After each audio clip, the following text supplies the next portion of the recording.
എല്ലാവർക്കും ഇൻസൈഡ് മീഡിയയിലേക്ക് ഒരു ഊഷ്മളമായ സ്വാഗതം. നമ്മൾ കഴിഞ്ഞ തവണ ശ്വാസം ശ്രദ്ധിക്കുന്നതിനെക്കുറിച്ചാണല്ലോ സംസാരിച്ചത്. ഇന്ന് നമ്മൾ അതിനേക്കാൾ കുറച്ചുകൂടി ആഴത്തിലേക്ക് പോകാൻ പോവുകയാണ്.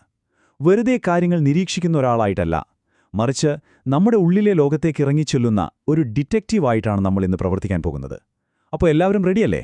ഇന്നത്തെ നമ്മുടെ ദൗത്യത്തിലേക്ക് കടക്കുന്നതിന് മുൻപ് കഴിഞ്ഞ തവണത്തെ ആ ശ്വാസം നിരീക്ഷിക്കുന്ന പ്രാക്ടീസില്ലേ, അത് നിങ്ങൾക്കെങ്ങനെയായിരുന്നു? സത്യം പറഞ്ഞാൽ എന്താണ് നിങ്ങൾ കണ്ടെത്തിയത്? എല്ലാം ശാന്തമായിരുന്നോ, അതോ ഉള്ളിൽ അല്പം അസ്വസ്ഥതയുണ്ടായിരുന്നോ? ചിലപ്പോൾ ഒരു കൊടുങ്കാറ്റുപോലെ ആയിരുന്നിരിക്കാമല്ലേ? നിങ്ങളുടെ അനുഭവം എന്തെന്നെയായാലും നിങ്ങളുടെ ആ ഫീൽഡ് നോറ്റുകൾ താഴെ കമന്റ് ചെയ്യണേ. നിങ്ങൾ പങ്കുവയ്ക്കുന്നത് ഒരുപക്ഷേ ഈ യാത്രയിൽ മറ്റൊരാൾക്ക് വലിയൊരു സഹായമായേക്കാം. ശരി, നമ്മുടെ ഡിറ്റക്റ്റീവ് തൊപ്പിയൊക്കെ വെക്കുന്നതിനു മുൻപ് വളരെ പ്രധാനപ്പെട്ടൊരു കാര്യം പറയാം. ഈ പരിശീലനം തുടങ്ങുന്നതിനു മുൻപ് നമ്മുടെ ശരീരത്തെ ഒന്ന് തയ്യാറാക്കുന്നത് വളരെ നല്ലതാണ്. ഒരു 20-30 മിനിറ്റ് നടക്കുക, അല്ലെങ്കിൽ ചെറുതായി ഒന്ന് ഓടുക. എന്തിനാണെന്നല്ലേ, നമ്മൾ ഉള്ളിലേക്ക് ശ്രദ്ധിക്കാൻ തുടങ്ങുമ്പോൾ ചിലപ്പോൾ പഴയ ചില വികാരങ്ങളൊക്കെ ഇങ്ങനെ പൊങ്ങി വന്നേക്കാം.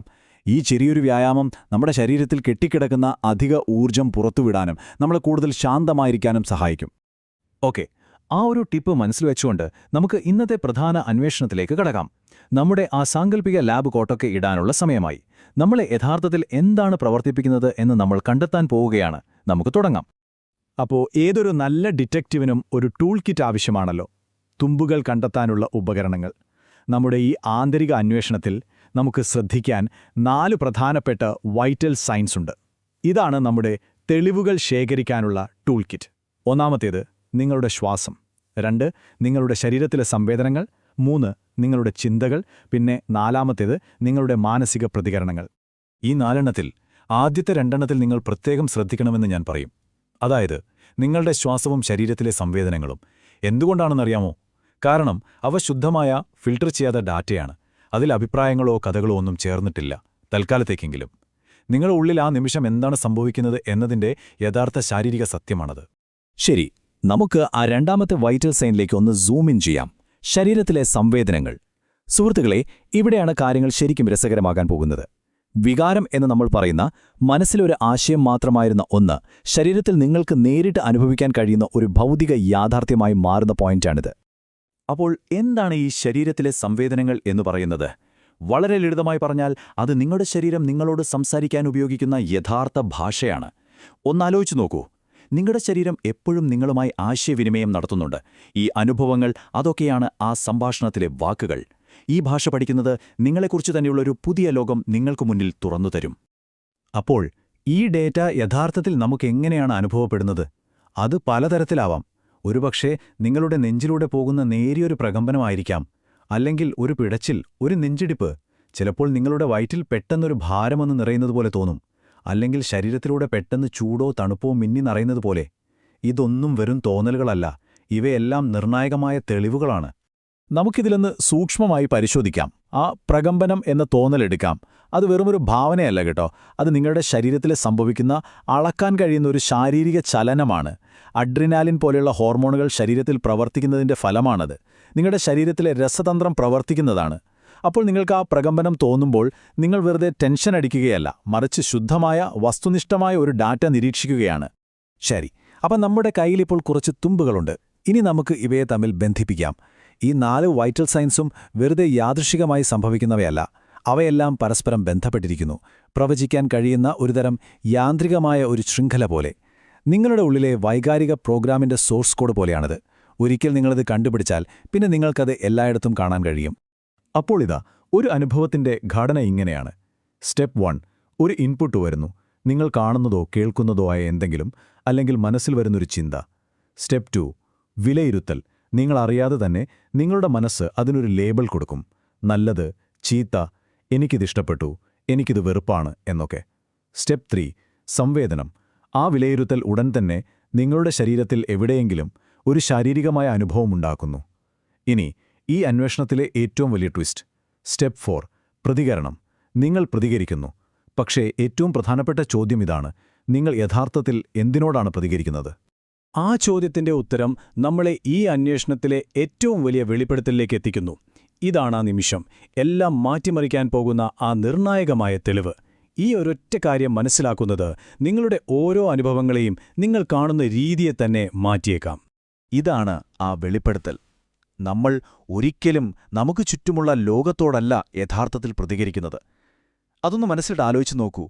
നമ്മൾ കരുതുന്നത് നമ്മൾ നമ്മുടെ ബോസിനോട്, അല്ലെങ്കിൽ ആ ട്രാഫിക് ബ്ലോക്കിനോട്, അതുമല്ലെങ്കിൽ ആ വന്ന ഇമെയിലിനോടാണ് പ്രതികരിക്കുന്നതെന്നാണ്. എന്നാൽ അതല്ല സത്യം. അപ്പോൾ പിന്നെ എന്തിനോടാണ് നമ്മൾ പ്രതികരിക്കുന്നത്? നമ്മൾ എപ്പോഴും പ്രതികരിക്കുന്നത് പുറത്തു നടക്കുന്ന സംഭവങ്ങൾ നമ്മുടെ സ്വന്തം ശരീരത്തിനുള്ളിലുണ്ടാക്കുന്ന ശാരീരിക സംവേദനങ്ങളോടാണ്. അത്രയുള്ളൂ. അതാണ് രഹസ്യം. ഇത് കേൾക്കുമ്പോൾ വളരെ ലളിതമായി തോന്നാം, ചിലപ്പോൾ വിചിത്രമായി തോന്നാം. പക്ഷേ നമ്മൾ പ്രവർത്തിക്കുന്ന രീതിയുടെ അടിസ്ഥാനപരമായ യാന്ത്രികമായ സത്യമിതാണ്. നമുക്കിത് കുറച്ചുകൂടി പ്രായോഗികമായി നോക്കാം. നിങ്ങൾക്കൊരു ജോലി വാഗ്ദാനം ചെയ്തുകൊണ്ട് ഒരു ഇമെയിൽ വന്നു എന്ന് കരുതുക. നിങ്ങൾ സ്ക്രീനിലെ അക്ഷരങ്ങളോടാണോ പ്രതികരിക്കുന്നത്? അല്ല. നിങ്ങളുടെ നെഞ്ചിൽ പൊടുന്നനെ ഉണ്ടാകുന്ന ആ സന്തോഷകരമായ, ഊഷ്മളമായ, കുമിളകൾ പൊന്തുന്ന പോലെയുള്ള ആ ഒരു ഫീലിങ്ങിനോടാണ് നിങ്ങൾ പ്രതികരിക്കുന്നത്. ഇനി നേരെ തിരിച്ചാലോചിക്കാം. ഒരു ബ്രേക്കപ്പ് മെസ്സേജ്. ആ വാക്കുകൾ മാത്രമല്ല നിങ്ങളെ വേദനിപ്പിക്കുന്നത്, മറിച്ച് അത് നിങ്ങളുടെ വയറ്റിലുണ്ടാക്കുന്ന ആ വല്ലാത്ത ഭാരം, ആ വേദനയാണ്. കണ്ടോ, രണ്ട് സാഹചര്യങ്ങളിലും നിങ്ങൾ പ്രതികരിക്കുന്നത് സംവേദനത്തോടാണ്, സംഭവത്തോടല്ല. അപ്പോഴിതിന്റെ പ്രായോഗികമായ വ്യത്യാസമെന്താണ്? നമുക്ക് രണ്ടുപേരെ താരതമ്യം ചെയ്യാം. നിരീക്ഷകൻ എ, പരിശീലനമില്ലാത്തയാൾ, പിന്നെ നിരീക്ഷകൻ ബി, നമ്മുടെ പരിശീലനം ലഭിച്ച ശാസ്ത്രജ്ഞൻ. രണ്ടുപേരും ഒരു പ്രസംഗം പറയാൻ പോവുകയാണ്. രണ്ടുപേർക്കും നെഞ്ചിൽ ഒരേപോലത്തെ പ്രകമ്പനം അനുഭവപ്പെടുന്നു. നിരീക്ഷകൻ എ ഉടൻ ചിന്തിക്കും, അയ്യോ ഇത് ടെൻഷനാണ്, ഇത് മോശമാണ് എന്ന് കരുതി പരിഭ്രാന്തനായി അതിനെതിരെ പ്രവർത്തിക്കാൻ തുടങ്ങും. എന്നാൽ നിരീക്ഷകൻ ബിയോ, അവർ ആ ഡാറ്റയെ അതുപോലെ നിരീക്ഷിക്കും. രസകരം, ശരീരത്തിലൊരു പ്രകമ്പനം. അതിനൊരു പേരിടാനോ അതിനോട് പൊരുതാനോ അവർ ശ്രമിക്കില്ല. വെറുതെ നിരീക്ഷിക്കും. ഒരേ ശാരീരിക ഡാറ്റ, പക്ഷേ അനുഭവത്തിൽ മലയും മടുവും പോലുള്ള വ്യത്യാസം. ഇതിന്റെ പ്രയോജനം എന്താണെന്നല്ലേ? നിരീക്ഷകൻ ബിയെ പോലെ ആ ഡേറ്റയെ വെറുതെ നിരീക്ഷിക്കുമ്പോൾ നിങ്ങൾക്കൊരുതരം പ്രീ കോഗ്നിറ്റീവ് എഡ്ജ് കിട്ടും. അതായത് ഒരു വികാരം കാട്ടുതീയായി പടരുന്നതിന് മുൻപ് അതിന്റെ ചെറിയൊരു തീപ്പൊരി കാണാൻ നിങ്ങൾക്ക് സാധിക്കും. ദേഷ്യത്തിന്റെ ഇരയാകുന്നതിന് പകരം ദേഷ്യത്തിന് തൊട്ടു മുൻപ് വരുന്ന ആ ശാരീരികമായ പ്രകമ്പനത്തെ നിങ്ങൾക്ക് കാണാനാകും. നിങ്ങൾ ആ പ്രതികരണത്തിന് കീഴടങ്ങുകയല്ല, മറിച്ച് അത് അതിന്റെ ഉറവിടത്തിൽ വെച്ച് തന്നെ കാണുകയാണ്. ശരി, നമ്മളിപ്പോൾ സിദ്ധാന്തങ്ങളെക്കുറിച്ചൊക്കെ സംസാരിച്ചു. പക്ഷേ ഒരു നല്ല ശാസ്ത്രജ്ഞൻ പുസ്തകം വായിക്കുക മാത്രമല്ല, ലാബിൽ പോയി പരീക്ഷണം നടത്തുകയും ചെയ്യും. അപ്പോൾ ഇനി നിങ്ങളുടെ ഊഴമാണ്. സ്വയത്തെക്കുറിച്ചുള്ള ഒരു ശാസ്ത്രജ്ഞനാകാനുള്ള നിങ്ങളുടെ ആദ്യത്തെ ഫീൽഡ് അസൈൻമെന്റിനുള്ള സമയമാണിത്. ഇതാണ് നിങ്ങളുടെ ദൗത്യം. വളരെ ലളിതമാണ്. അടുത്ത തവണ നിങ്ങൾക്ക് ശക്തമായൊരു വികാരം തോന്നുമ്പോൾ, അത് നല്ലതോ ചീത്തയോ ആകട്ടെ, ഒന്ന് നിർത്തുക. വെറും ഒരു നിമിഷത്തേക്ക്. എന്തിനാണ് എനിക്കിങ്ങനെ തോന്നുന്നതെന്ന് കഥയിൽ മുഴുകുന്നതിന് പകരം ഒരൊറ്റ ചോദ്യം സ്വയം ചോദിക്കുക. ഏത് ശാരീരിക സംവേദനത്തോടാണ് ഞാനിപ്പോൾ യഥാർത്ഥത്തിൽ പ്രതികരിക്കുന്നത്? അത്രയുള്ളൂ. അത് മാറ്റാനോ ശരിയാക്കാനോ ശ്രമിക്കേണ്ട. അതിനെ വിലയിരുത്തുകയും വേണ്ട. വെറുതെ ശ്രദ്ധിക്കുക. ഒരു ശാസ്ത്രജ്ഞനെപ്പോലെ ഡേറ്റ ശേഖരിക്കുക. ഓർക്കുക, ഇത് ഒറ്റത്തവണ കൊണ്ട് മാറുന്ന ഒന്നല്ല. ഇതൊരു പരിശീലനമാണ്. ഓരോ നിരീക്ഷണത്തിലൂടെയും നിങ്ങൾ വളർത്തിയെടുക്കുന്ന ഒരു പുതിയ കഴിവാണ്. അതുകൊണ്ട് നിങ്ങളുടെ ഈ ആഴ്ചയിലെ അന്വേഷണങ്ങളിൽ ഈ കാര്യം സ്ഥിരതയോടെ ചെയ്യാൻ ശ്രമിക്കുക. പിന്നെ ഒരുപക്ഷെ ഏറ്റവും പ്രധാനമായി നിങ്ങളോട് തന്നെ എപ്പോഴും ദയയോടെ പെരുമാറുക. ഇതൊരു കണ്ടെത്തലിന്റെ യാത്രയാണ്. പരിശീലനത്തിൽ കാണാം.